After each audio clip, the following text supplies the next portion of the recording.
It's great to see everyone. I'm Gabriel, speaking to you from Notre Dame. Thank you so much for joining our first IQSA Corona Qur'an Seminar. As I know many of you, it's good to see old friends, and it's also good to meet new friends over Zoom. And just personally, I'd like to begin by saying that our thoughts go out to all those who are suffering in this time, especially those who have contracted the virus, but also those who are suffering from any sort of isolation. As you know, the vision for these seminars is to connect scholars at a time of social distancing and to continue our academic conversations, which are part of the mission of the International Quranic Studies Association, which is sponsoring this seminar series. I'm really delighted to welcome Hythem Sidky, who will be offering our first talk. But before introducing him, I'd just like to offer a few reminders about how to make this all work well over Zoom. Hythem will speak for about 30 or 35 minutes. And during this time, it's important that everyone keep their microphones muted. We have a large group, which is great, which is wonderful. But if we have several people unmute their microphones, the background noise could be a distraction. But we will have time for discussion afterwards. So the vision for these seminars is not only to give a presentation, but also to have a forum for academic conversation. So we'll have about 20 to 25 minutes for conversation. When you do that, if you want to ask a question, simply open the participants tab, and there's an icon for that at the bottom of your screen. And then you can hit the raise hand button, which will be at the bottom of the participants tab.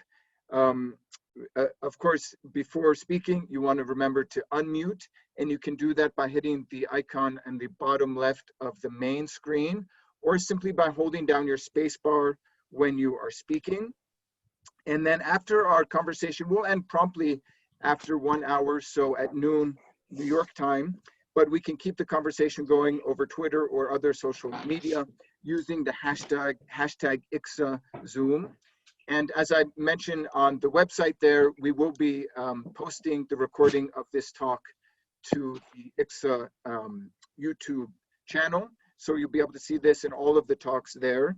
And kindly spread the news. Our vision for this series of seminars is to invite not only academics, but the general public, so all are welcome to join us.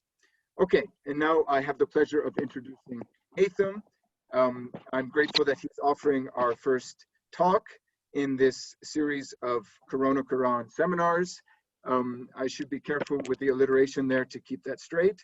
Dr. Hythem Sidky earned his PhD from the University of Notre Dame in 2018 and chemical and biomolecular engineering, and completed a postdoc at the University of Chicago in molecular engineering. As he puts it, he is a molecular engineer by day and a Qur'an scholar by night. Hythem published a review of Dan Brubaker's book, Corrections in Early Qur'an Manuscripts. I saw Dan is here with us in Al-Usur al-Wusta. And among his articles in preparation are on the regionality of Quranic codices. We'll be hearing something about that topic today. And consonantal dotting in the oral transmission of the Quran. And with Marijn van Putten, and I saw Marijn here also with us, pronominal system of Arabic in the Quranic reading traditions and early vocalized Quranic manuscripts. He has given talks at Leiden University, at the Collège de France, and in November 2019 at IQSA's most recent annual meeting. Today he will speak to us on Codex Damascensis and the evolution of the Syrian reading tradition. Welcome, Hythem. Thank you very much, Gabriel. Can you all hear me? All right, fantastic. Well, it's an honor to be here, and I'm very, very excited to share some research I've been working on a very interesting mushaf, a very interesting Quran codex. What my plan today is, as I go through my talk, because I think we have sort of a broader and less specialized audience, what I tried to do was every time I highlight an aspect of this manuscript of this Quran is to sort of give broader context by comparing it to other codices, other manuscripts, and also by just posing general, maybe I would call like unanswered questions in the field of early Quranic manuscripts. And so with that, what I'm going to do is I'm going to share my screen. And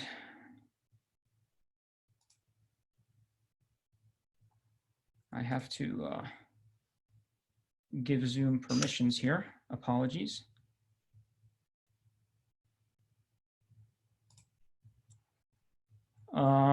It appears that Zoom wants me to quit and rejoin before I can share my screen. So I will be back momentarily. I apologize.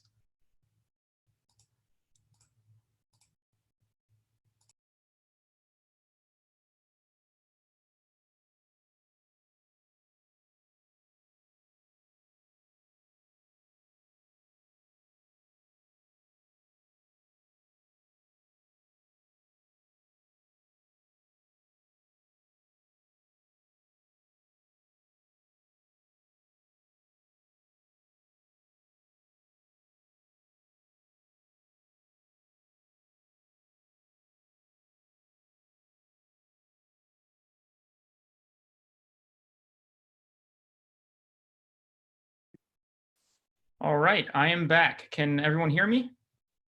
Okay, let's try this again.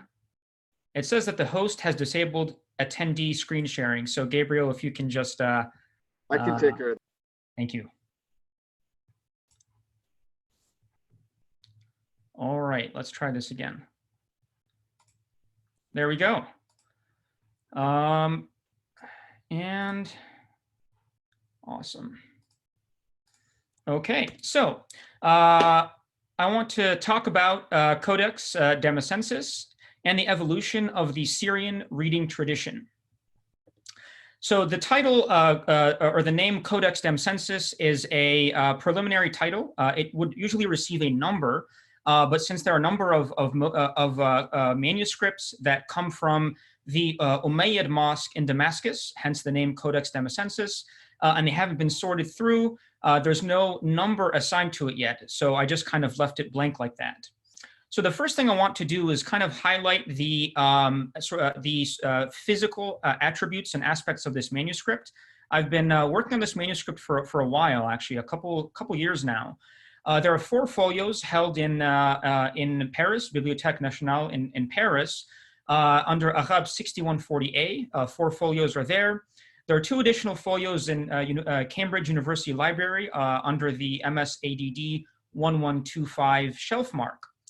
Now, there are actually 30 or so more folios in the Turkish Museum, or the Museum of Turkish and Islamic Arts, also known as TM. I have an alert here. Okay. Now, the folios in TM have not been fully cataloged, so we're not really quite sure how many there are right now. To a number of them, and we'll be taking a look at them in a little bit. Now, like most, if not all, early Hijazi manuscripts, it's in a vertical format, so you can see it here on the left-hand side.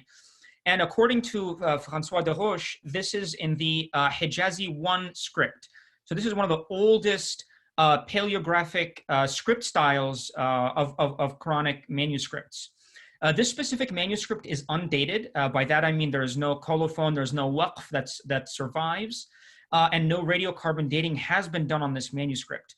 In fact, it's particularly challenging for this mushaf because the writing usually extends to the very edges. There aren't very large margins, so a curator would frown upon taking a portion of this manuscript for radiocarbon dating. But I hope one day it will get radiocarbon dated. There are between 22 to 25 lines per page, give or take. And what's very nice about this manuscript is that it has many different layers.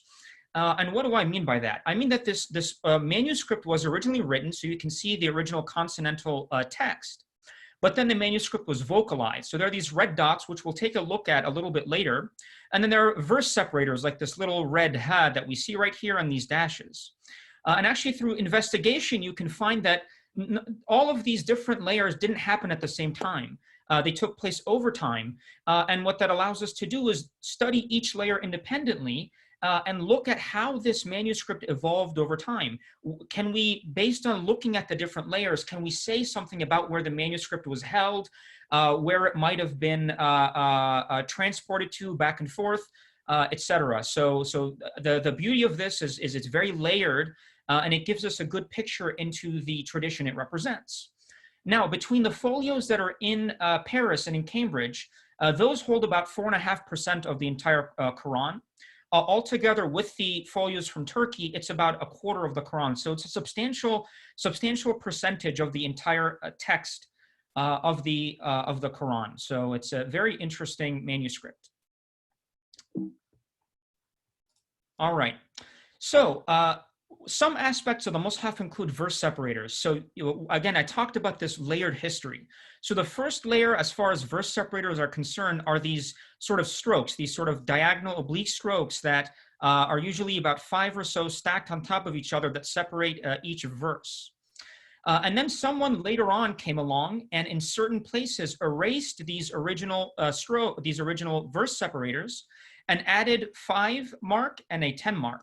So the 5 mark here, this is a ha, it's represented by the Arabic letter ha, and this is part of the Hisab al-Jummal, the Arabic numeral system, where the ha represents 5.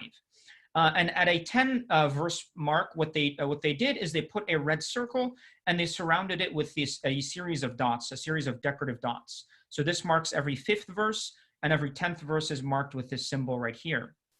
Now, one interesting thing, aspect of the script grammar, as Thomas Milo calls it, of this Mus'haf, is actually the ya, so the word final ya here. And so one interesting question is, what governs a scribe's decision to either write a normal ya like this, facing forward, or a retroflex, a returning ya like this? And so what I'm about to present here doesn't necessarily hold for every manuscript, but it does for this one, where the default is a retroflex ya, so returning ya like this, except if the preceding letter is a waw or any letter that descends below the baseline, which I'm generalizing. I've only seen it with waw.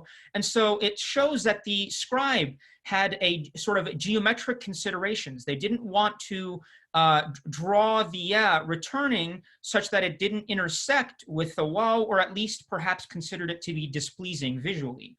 So this is an interesting insight into this aspect of the script grammar of this particular manuscript.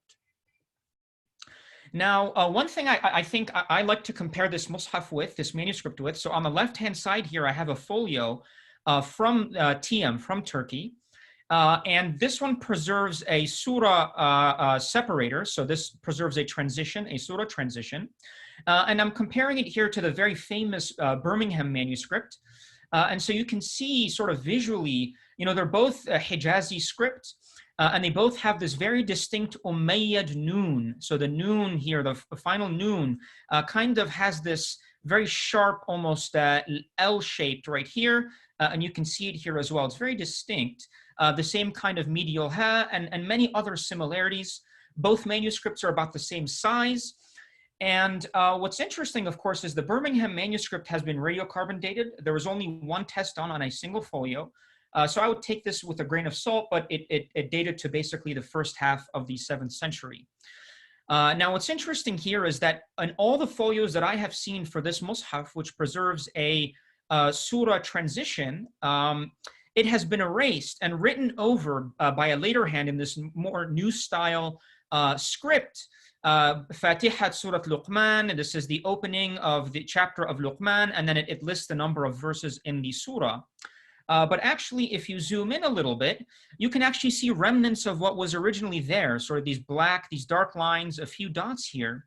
And it's very reminiscent of the sort of very primitive geometric artwork that you find in this manuscript as well, in the Birmingham manuscript, and a few other early Hijazi manuscripts as well.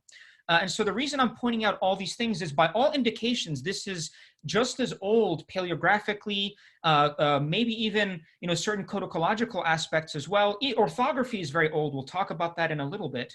As the Birmingham manuscript, it just hasn't been radiocarbon dated. So I'm just kind of trying to give you some perspective on the age of this manuscript.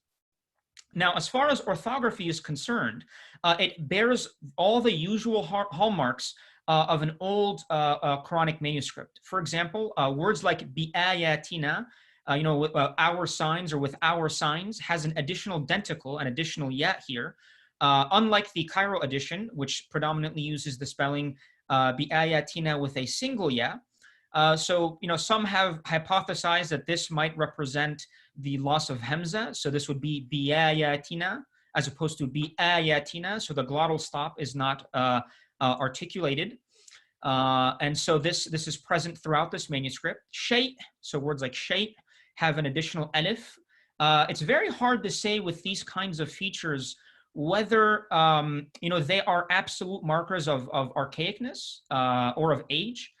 So if, for example, I find that this manuscript has the spelling of shay with an added alif, is that necessarily older than one that doesn't? We can't be so definitive about it, but I'm pointing out these broad orthographic features that all characterize an archaic manuscript. Ba'is here has an additional alif as well. And something interesting is words that are these words like da'b, or nas or qala are usually, other than qala actually, are usually spelled plain A, so they have an alif. In this manuscript, though, the word da'b, da'aba, is missing an alif, is spelled defectively, so kada'b right here, and that's quite unusual to find. And so Marijn van Putten, in a very nice paper, it highlights the fact that spelling this word without an alif necessarily means that this word, whoever wrote this, was trying to represent kadab without a hamza, as opposed to kadab with a glottal stop here, with a hamza. So we find that as well. Qala, very interestingly, this manuscript, every instance of qala that I saw was spelled defectively, so without an alif, qaf lam, except for a couple instances that I've highlighted right here. So only 2 of them they chose to write as waqala here and qala right here. And so that brings up the question, and this is one of the open questions in the field, I would say, is what is the nature, what is the meaning behind the choice to write qala defective or to write it plain A with an alif? What does this mean? Is it part of a scribal tradition? Is it where certain regions or certain scribal schools decided to write certain qala with alif and certain other ones without an alif? Nobody has studied manuscripts, enough manuscripts systematically to answer this question. So it is an open question. And it's a very interesting one because it can tell us something about the transmission history of these manuscripts beyond very coarse features like regionality, which I'll talk about in a little bit. We can see there's a scribal correction here.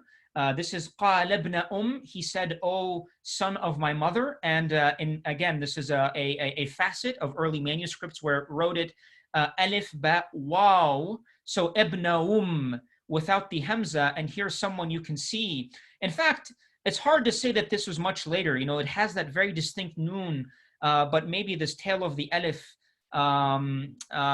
might give away its age. But it looks like this adjustment was made pretty early on in the life of this manuscript as well. So again, different orthographic features highlighting the age of this manuscript.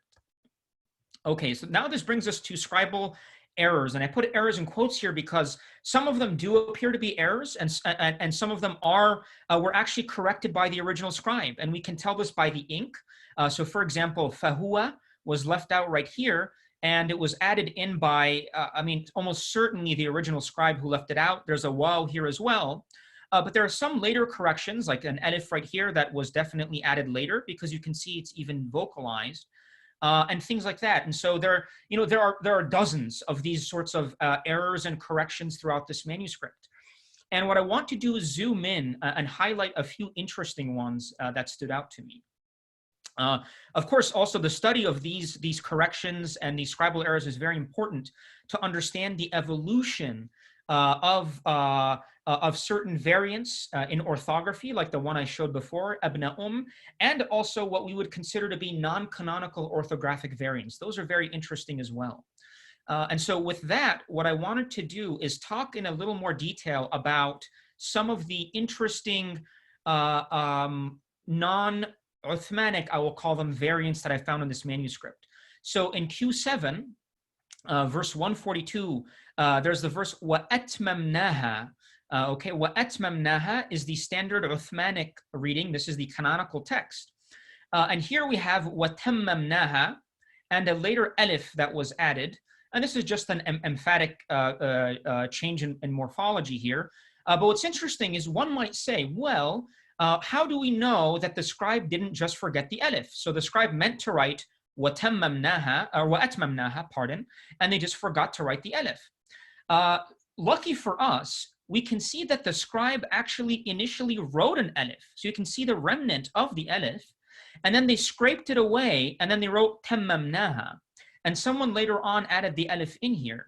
And so what that tells me, at least, is that the scribe was copying from an exemplar that had an alif in it, but consciously decided to erase it and go with a non-standard reading وَتَمَّمْنَاهَا. Now, if you go through the traditional literature, you'll find that this variant is attributed to Ubay ibn Ka'b. And so I'll talk a little bit more about that in a moment. But then a couple verses later, we have بِأَحْسَنِهَا in the feminine right here. And we can see here this ha and alif was added in later. And we can see the outline of an original ha that was here. So what was written was بِأَحْسَنِهِ in the masculine. Now, if you go through the traditional literature, you find this variant mentioned that it was read وَقُرِئَ بِأَحْسَنِهِ, or in this manuscript it would be بِأَحْسَنِهُ بِغَيْرِ أَلِفٍ عَلَى التَّذْكِيرِ in the masculine. But there was no reference to who read this, so it was not attributed to anyone. Interestingly, again, one verse later, we have this word يَتَّخِذُوهُ, which was originally written as يَتَّخِذُوهَا. We can see in the feminine, we can see the remnant of the alif, and the shape, the letter shape of this ha is not of a word final detached ha right here. This is an initial ha right there. Interestingly enough, this variant is also attributed to Ubay ibn Ka'b. Now, this brings up a broader question, which is the question of companion readings. Are these readings really the readings of companions, or are they back projections onto famous companions who did have dissenting readings compared to the canonized Uthmanic, what we call the Uthmanic Standard Mus'haf? Ultimately, without a more exhaustive study, it's impossible to say. But what I will say is, in this case, what we find is a uniformity of attribution to Ubay, a very small sample size. But the other interesting thing we'll see is that this Mus'haf does have a Syrian provenance. Not only was it found in a Syrian deposit, but there are other Syrian elements of this Mus'haf. And Ubay's reading was recorded to have been popular in the Syrian region before the proliferation of the standardized Uthmanic recension. And so I just find that curious. I think the jury's still out. A lot of research has to be done on this, but I just point this out because it's very interesting. Now, as far as I'm aware, no one has systematically collected from the earliest manuscripts. I have a running list going, actually, of companion readings that are found, or so-called companion readings that are found in the earliest Quranic manuscripts, and they do die out over time. So they do fall out of favor as the Uthmanic manuscript or the Uthmanic standard edition becomes more and more prevalent. But interestingly, another manuscript that I'm currently studying and working on an edition of is Arab 331. This is a bit later, late 1st century, early 2nd century manuscript. Beautiful Kufic B1A manuscript. And here you can see in Surah Al-Baqarah Q2, فَإِنْ آمَنُوا بِمَا آمَنْتُمْ بِهِ. So the standard reading has بِمِثْل, and in fact here it's not even vocalized as بِمِثْل, but you can clearly see someone came in later on and added the بِمِثْل in here, or بِمَثَلِ. And if you go through the literature, you find many reports, actually not one, but in many of the earliest books, Abu Ubaid, I'm not sure about Al-Farra, but very early, at least late 2nd century attributions of this reading to Ibn Abbas, where it is said that Ibn Abbas disapproved of the Uthmanic reading of if they believe in what is like what you have believed in, بِمِثْلِ مَا آمَنْتُمْ بِهِ. And he said that لا تقرأ, or do not read, بِمِثْلِ مَا آمَنْتُمْ بِهِ, like that which you have believed in, because God has no mathil, there is nothing like God, but rather you should read فَإِنْ آمَنُوا بِمَا آمَنْتُمْ بِهِ. So if they believe in what you believed in. Now this particular variant, very clearly this was intended by the scribe of this manuscript. It's also purported to have been read by Anas ibn Malik, the famous companion, and also Ibn Mas'ud. Again, I just want to highlight this to the general audience here to just present to them that this is an open question right now, and a very fascinating area of study. And the closest thing I've seen to this was Yassine Dutton has a paper that came out in 2017 that was titled "When Do the Shawad Become Shadh?" Something like that. He doesn't quite look at companion readings, but he entertains the question of the fact of the matter is the earlier the manuscript, the more we find these sort of little remnants of non-Uthmanic variants in them, and they slowly die out. And so when were these variants considered to really be non-canonical and unacceptable to have in manuscripts? Again, it's an open question. So again, talking about provenance, let's the next layer would be, let's look at the verse separators. So here, what I've done is I've picked out all the verses that occur in the folios that I have studied where there is a disagreement either between this manuscript and among the different traditional attributions, verse count attributions, pardon me.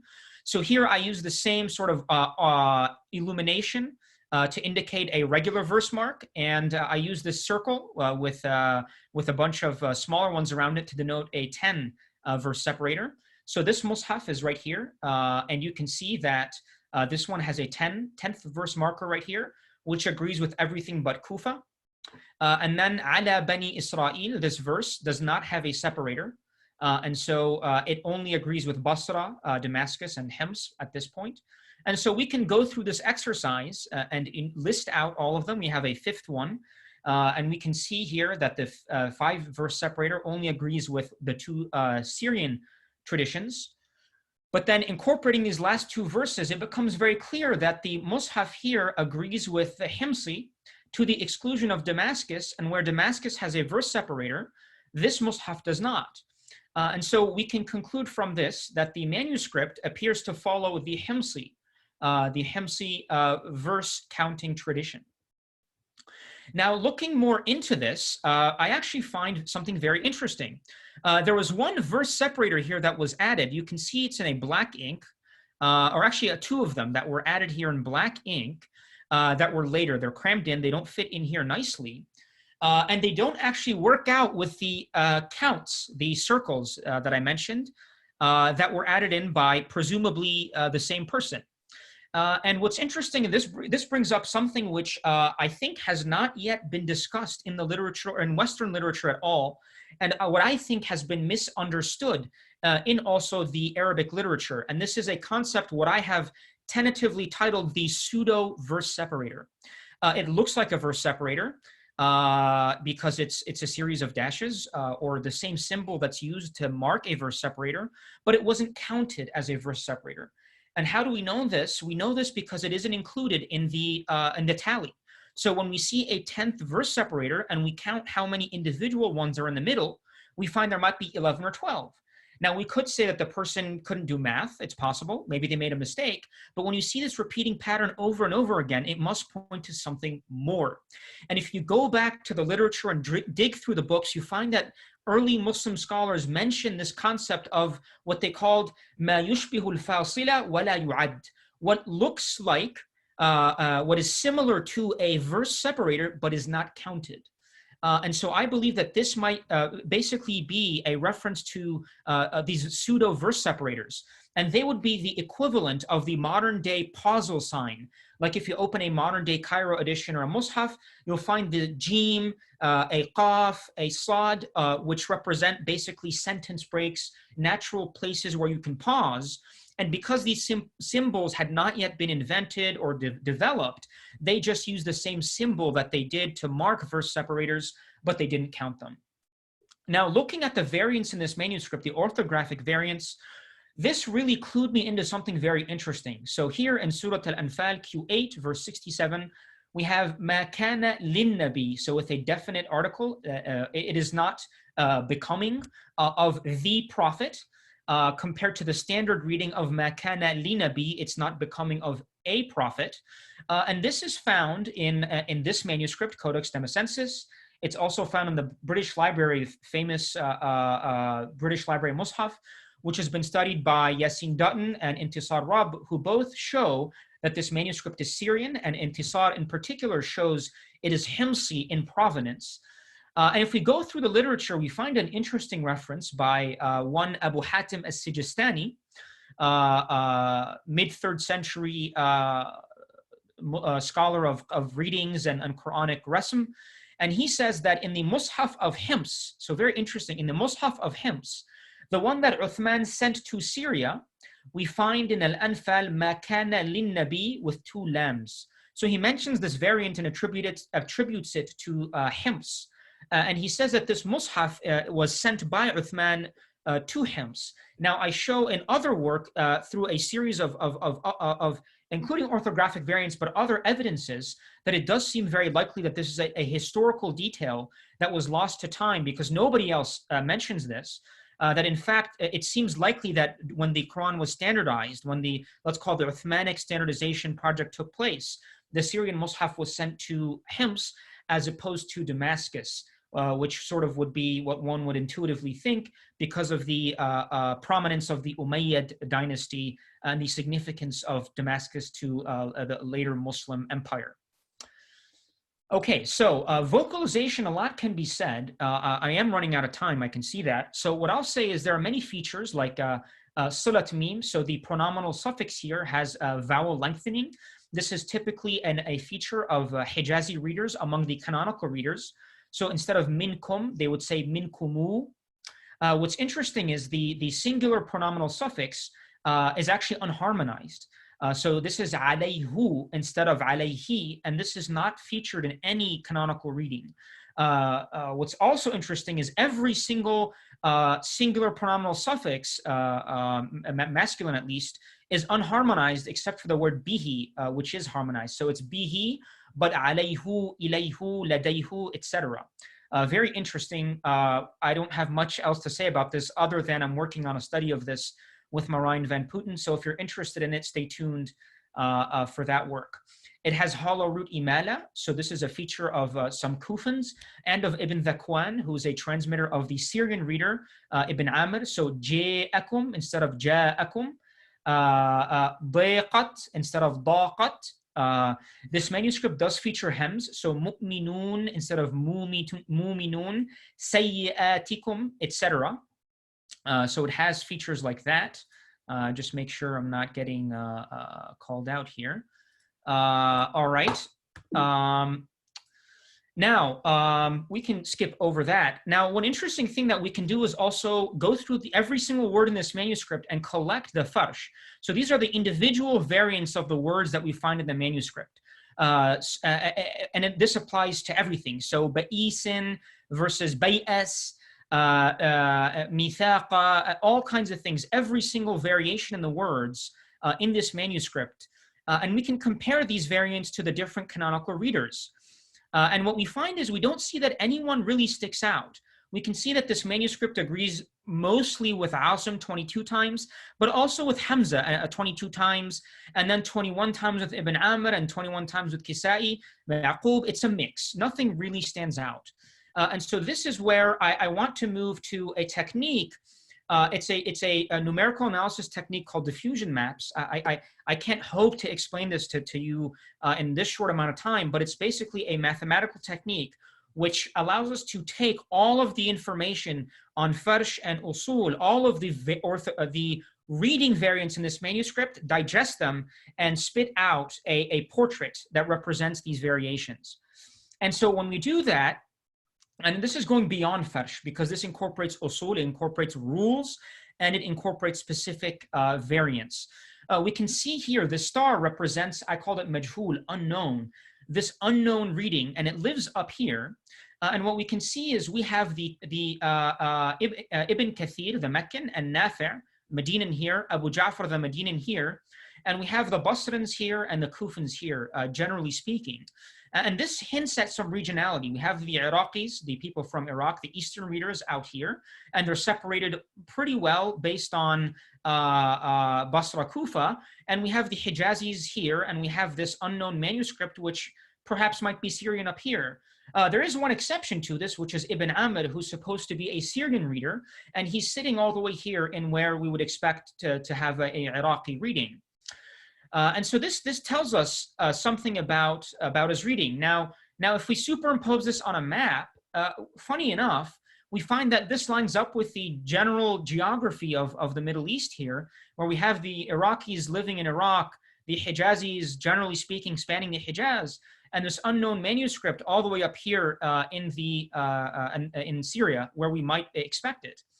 The only exception, as I mentioned, is Ibn Amir. And so what we can do is we can say, well, maybe Ibn Amir's reading evolved. What if we try to take certain features, put them back into his reading, and see where he ends up? And so it turns out, if we take sila, which is the lengthening of the pronominal suffix, and put it back in his reading, he ends up in Syria, where we would expect him.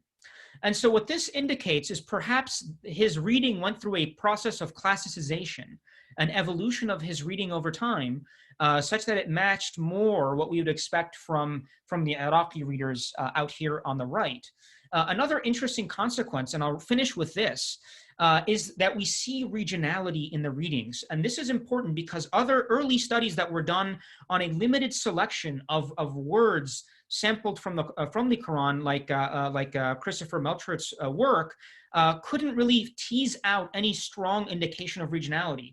But this more holistic analysis shows us that indeed there really does appear to be regionality in the readings. And this does reflect, at least in what I would say is a hint of, or a strong indication rather, not a hint, of authentic transmission from those readers as their readings became documented in the books in the subsequent centuries. And so I think with that, I'd like to end here and thank you all for your attention. Again, I want to highlight that there are actually numerous early Quranic manuscripts like the Codex Petrosino-Petropolitanos, the British Library Mushaf, this Mushaf that I'm looking at here, the Birmingham manuscript, that are all Syrian. And they all come from Fustat and from Damascus. The ones that I mentioned, at least, if you're interested in listening to more about that, I'm happy to share. There are elements of companion readings that do linger on after the Uthmanic standardization. And I want to mention that really we should move beyond simply looking at Farsh if you want to fully understand the regionality of the reading traditions. And so with that, I will take questions. And go ahead, sorry. No, just thank you. Did you have a final thought? Did you want to add something? No, I think I'm already a little over time, so I think we'll move to questions, and then I can answer anything anyone might have. That was really excellent. Thank you so much, Hythem. One of the disadvantages of being on Zoom is that you cannot hear our approbation, the thunderous applause that you would have heard if we were at an IQSA meeting. But we do have these little icons we can add to give you some virtual applause. Thank you. Hey, Hythem, if it's okay, I will manage questions. Is that all right? Absolutely. Do you want to read them out to me so I can then close this window? No, I think we'll just have people unmute and speak. So again, friends, if you'd like to ask a question, if you can go click on participants, and then you're going to see a little icon there with a hand in the bottom left. So just click that, and I will recognize it on the participant screen.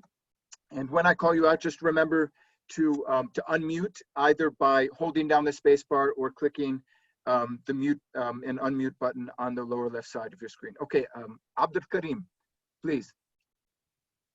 Hello, am I heard? Yep. Yes. Okay. So I'm an archaeology student from King Saud University, and I was actually wondering, in relation to ancient Semitic languages, could this possibly be a reflection of the consideration of local languages in terms of the vowels that are stressed or expressed? Yeah, so certainly I don't think I would be the best person to answer that question. I'm not a linguist, but what I will say is definitely certain aspects of the reading traditions, whether it's imala or hems or even the pronominal suffixes, all these aspects are representative of different, I want to use the word dialect here, but maybe just use linguistic practice, different linguistic practices that vary from region to region. Now, when it comes to the reading traditions themselves, they're artificial. So they mix together different linguistic features that would not be found in a single natural dialect. And so we have to sort of distinguish between sort of the art form, that is the qira'at, the reading traditions, and what would be more natural language representing these different phonological and phonetic variants. Great, thank you. We have a question from Raghayeb. Forgive me if I'm mispronouncing.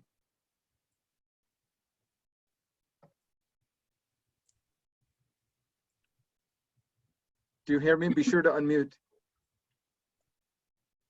So there, it seems like in the chat, they're mentioning some stuff. Okay. Do you hear me? Yes, we can hear you. Go for it. Okay. Why this manuscripts aren't undated? Is my question. Oh, why is it undated? Well, that's a good question. So oftentimes we find manuscript datings like a colophon or a waqf in the beginning or an end of a manuscript. So what happens with these codices is the first pages to wear out and to sort of be lost, if you will, are usually the exterior pages. So the inside of a manuscript of a codex is most protected, and the outer leaves are the ones that are lost. So if there were to have been a waqf or any sort of date, that likely would have been at the beginning or the end, those are lost for our earliest manuscripts. So that's why I say it's undated. Now, fortunately for us, we do have a technique, radiocarbon dating, to allow us to estimate the likelihood of an age of a manuscript, but this specific one has not been radiocarbon dated yet. Is that okay? Do you have a follow-up there, Raghayeb? Yeah, okay. Thank you very much. I hope dated in the future. Yes, me as well. Indeed. Okay, we have a couple more questions. Dan, be sure to unmute there. It's me, Dan Brubaker, right? Yeah. It's just a small question. Hythem, great presentation. Thank you so much. Really interesting. Can everybody hear me okay? Yep. Yes. Okay. On the ya, the retroflex versus forward facing. So I just want to clarify. So you looked and you only saw that facing forward when there was a vowel before it. You Correct. can that's in other words between an open syllable versus a closed syllable in this case. It's not necessarily syllabic. I think it's geometric. I think it's a geometric consideration. I just wanted to clarify that because it's interesting. Right. Now, I don't think this whole, I know for certain this is not the case in other manuscripts, but it's an observation that holds true here. So it just allows us to like consider this when looking at other manuscripts, the geometric aspect of it. Mm-hmm. That's really interesting. Okay, thanks. No problem. Great. Imar. Yeah, can you hear me? Yeah. Yes. Great, thank you very much. Yeah, I'm Marko Chkali. I'm a doctor at the University of Tartu in Estonia. I had a question concerning the plana and non-plana spelling of the aleph with regards to qala. Do you have any ideas about this? Could you maybe explain a bit more if you have any considerations maybe to, I don't know, distinguish between, say, the imperative qul and the past tense qala? That's a very good question. I don't have maybe a satisfying answer because I think this question is still up for discussion. I'll mention a few things. The first thing is what we see over time as a very broad sort of principle is the slow evolution from defective to plain when it comes to qala and in general alif. So that's a general trend we observe. But even in the oldest manuscripts, I don't know of any single manuscript that exclusively has qul, qaf, lam. So there's always one or two, like a few instances that you find that are actually plain. So it brings up the question, why or why? And so some of the other ones that are spelled qaf, lam, you can say with almost near certainty that in certain contexts, it wouldn't work as qul. It has to have been qala. So then it brings up the question, why these? And it might be, so one, this is just like a hand-waving answer. It might be a scribal tradition. So what if we start lining up all of these early manuscripts and looking at them and seeing if there's a pattern? Maybe, you know, all these manuscripts over here spell all the defective one, the same qalas defectively and the same ones plain. And then that might tell us about scribal traditions and scribal schools. We just don't know yet. Now, there are a subset of these qala and qul that end up becoming regionalized. And so we see those pop up even in some early manuscripts and become, they sort of evolve into plain very rapidly, and they remain frozen like that, compared to all other ones. So there are ones that do, that we know are part of a regional tradition. And I discussed this in a paper right now I have under review that's on, it looks at the regional traditions in Quranic codices. So that might give you a little bit of an answer to your question. Thank you. Great. Okay, Abdel Fadi. Yeah, thank you, Dr. Reynolds, and thank you, Hythem. I have just a question. It seems to me that if I understood correctly from the presentation, that the efforts to modify or correct these variations is to bring it in line with the Uthmanic Rasm. Is that a fair assessment? Yep, that's correct. So this indicates at least that it could have been prior to the Uthmanic tradition, or maybe some readings that still made their way after that tradition was put in place? Yes, so that's a very good question. So there's a little bit of nuance we have to unpack here. This manuscript is most definitely part of the Uthmanic text type. We know this, for example, by looking at orthographic idiosyncrasies, like the work published by Dr. Van Putten. And if you look at Rahmatallah, Ni'matallah, Shurakaihim, words like that, you can find that falls in line with the Uthmanic text type. So it is a sort of a child, a descendant of that text type, but what it does contain is it does contain non-Uthmanic variants. Some that I would say are not like a scribal error, but as I showed you one of them, you can see that an alif was written, it was deliberately erased, and then it was written over by the same scribe who copied this mushaf down. And so what that indicates is that there seemed to have been, especially in the early period, some amount of non-Uthmanic readings that were still acceptable by some, and they incorporated them into their manuscripts despite the standardization, despite the Uthmanic standard, and over time those died out. And of course, we can't tell when they were corrected, but when someone later on came along, they wanted to bring this manuscript in line with the standard text and oftentimes corrected those. Does that answer your question? Yeah, shukran, Hythem. Yep, you're welcome. Hythem, if it's okay, I'd like to interject a question of my own. I see Rami has a question, and I'll get to that in a moment. But I think maybe I'm not the only one who's wondering about the geographical correspondence between what I understood was a statistical projection and then its projection onto the map. This is pure coincidence and just sort of a cool thing.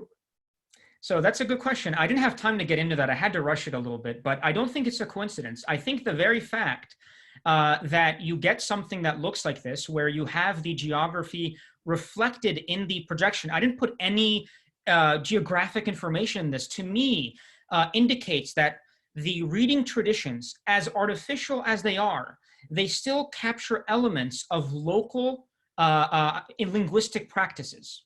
And so you imagine now I don't want to overstep and say something that is linguistically incorrect, but I just want to leave it at the fact that, to me, this is a strong indication, and I've discussed it with a couple of my linguist colleagues, and I think they more or less agree with me that this is a strong indication of true regionality in these readings. So Nafi', in fact, there's a paper, I think on academia, there's a draft of a paper on academia by, his name escapes me, Suhail Lahir, and he looks at he calls it phonological flux, and he looks only at Nafi' and Asim, but he also sees this element of regionality. So things where grammarians ascribed linguistic features to Hijaz, to Tamim, to the Eastern Arab dialects or linguistic practices in the Western, we see come out here. So despite all of the artificiality, the readings do have some element of natural dialect or linguistic practice baked into them. I think that's clear from this analysis. And maybe I'm belaboring the point, but if I could just quickly follow up. So you see statistical variations, which can be charted out. But how would they correspond to geographical regions? Because I believe the projection is precisely, the icons there is precisely just mapped onto a geographical grid, right? So does that make sense? Is that lucid?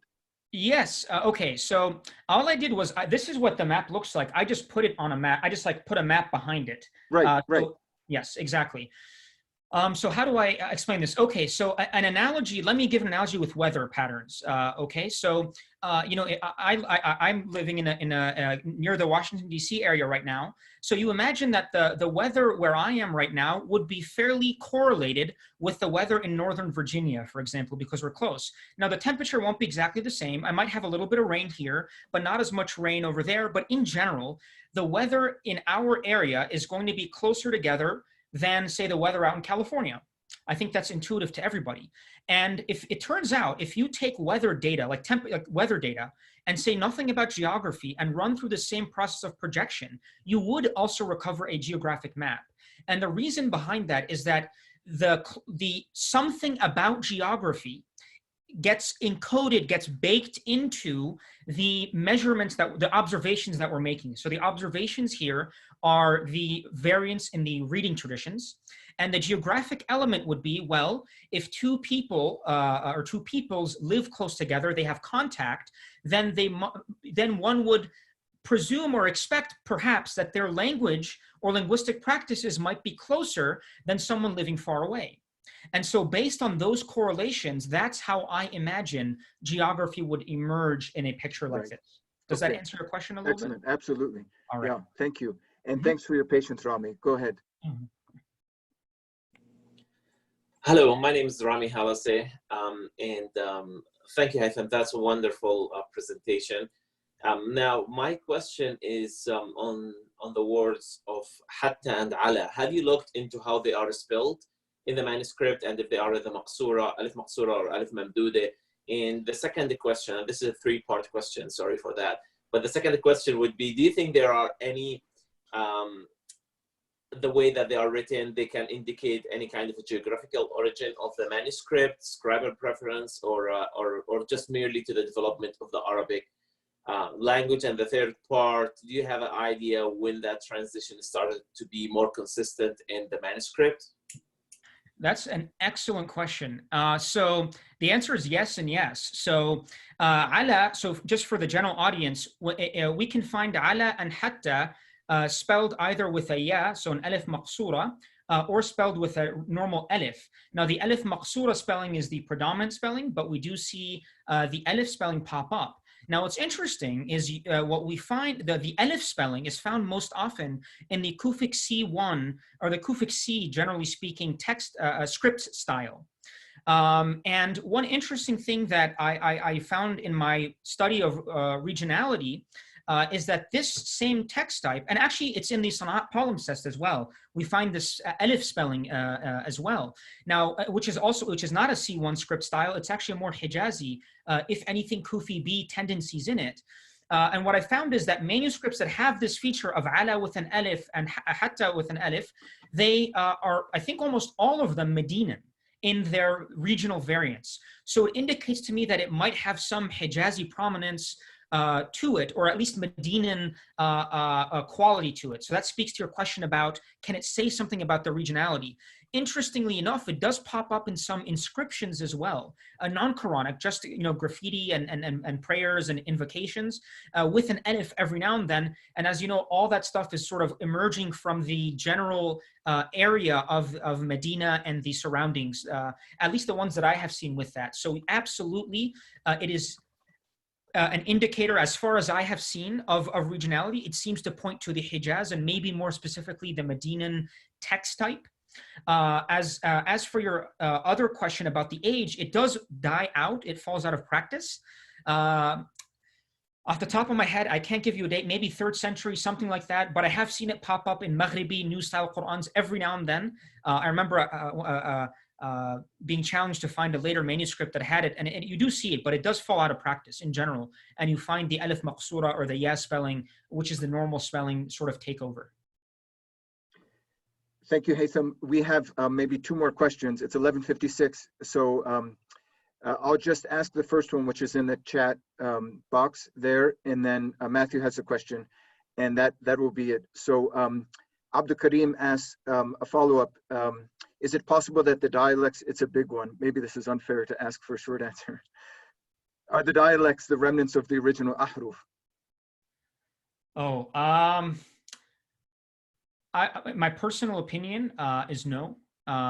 And I would say that this was an opinion of relatively early, maybe not terribly early, people like Abu Ubaid. So he dies in 224 AH.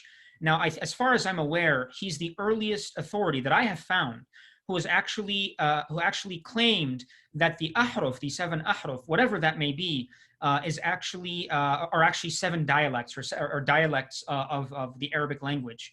I do have a paper on this that I'm working on with my colleague Ramon Harvey, which looks at the early Muslim reception of the concept of the Sabat Ahruf and the evolution of their understanding of the 7 Ahruf or Sabat Ahruf. So I would say just wait for that. Hopefully it'll answer your question in more detail.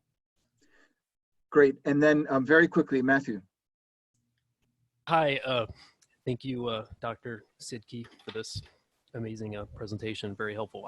So I'm a non-expert, and I have a non-expert question that's pretty simple, I think. And you began to already kind of answer it, but I'm wondering these Mushaf variations that are kind of regionally distributed. Those were still.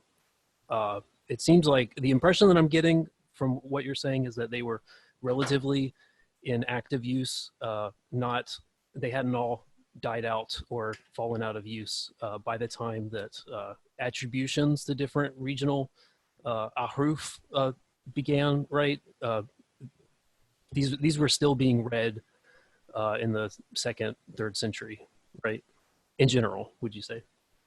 Yeah, so let's sort of distinguish between the reading traditions, the qira'at, and the ahruf. So the ahruf is sort of a nebulous concept that is found in many prophetic hadiths that no one really knows what it means. But we can speak of sort of things that we know, and we know that the qira'at emerge as a decidedly post-Uthmanic phenomenon. And so these are simply the codification of different constructs or constructions of readings, of just choices of words and linguistic practices and things like that by individuals who attained fame in different parts of the Muslim world.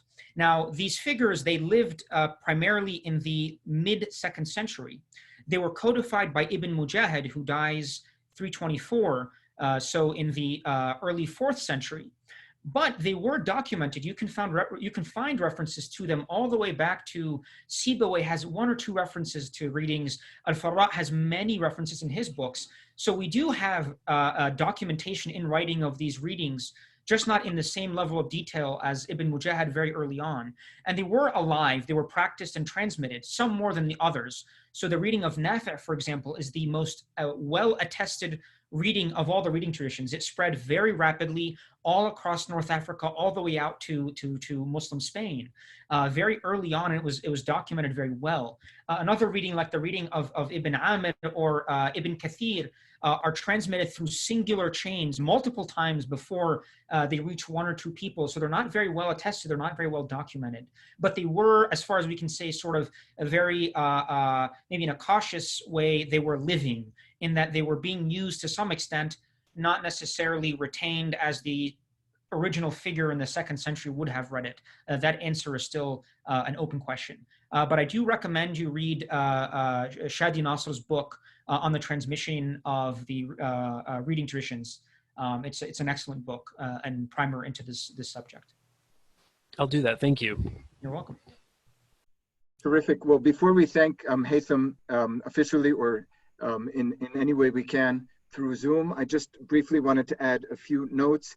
First of all, that we will be doing this every week for the next probably 5 weeks, so please join us.